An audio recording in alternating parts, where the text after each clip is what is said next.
Ich unterstütze die Fridays for Future Bewegung. Weil ich überzeugt bin, dass wir damit endlich eine Bewegung haben, die die Zukunft meiner Enkel retten wird. Weil ich 3 Töchter habe. Weil Ignoranz keine Option ist. Weil ich möchte, dass sich unsere Kinder und Enkelkinder auch in Zukunft noch mit Musik, Sport und Kunst beschäftigen können. Ich unterstütze Fridays for Future, einfach weil sie recht haben.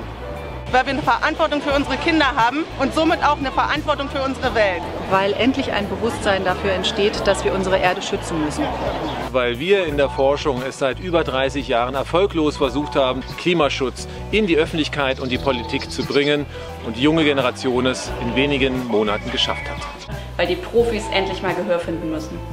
Weil ein intakter Planet das beste Geschenk ist für unsere Kinder und zukünftige Generationen. Weil ich finde, dass die meisten Kinder, die auf die Straße gehen, viel klüger, viel scharfsinniger sind als die meisten Erwachsenen. Weil es allerhöchste Zeit ist.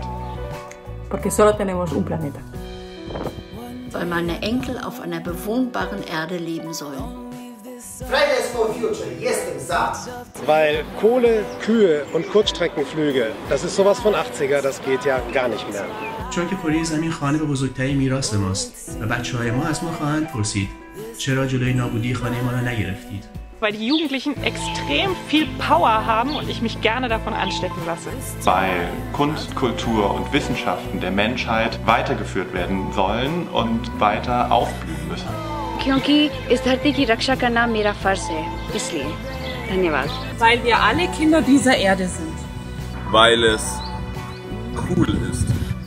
Çünkü direniş vaadi färdiga. Sen de vegan ol. Başka yol yok.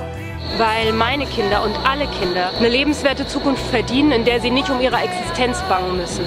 Irgendwann kam mein Sohn zu mir und sagte, Papa, ich werde keine Kinder mehr haben. So schlimm ist das schon. Ich finde es bodenlos, wie leichtsinnig die Politiker mit diesem Problem umgehen. Parce qu'il ne faut pas que tout ce qui est beau dans ce monde disparaisse.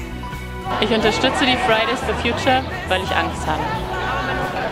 Weil die große Sause allmählich zu Ende sein sollte und unsere Generation sich mal auf den Weg machen sollte, die Jugend zu unterstützen und einfach mal aufzuräumen. Weil ich eine ganz normale Mutter bin, die einen ganz normalen Wunsch hat. Ich möchte, dass meine Kinder ein normales Leben führen können, in einer lebenswerten Welt.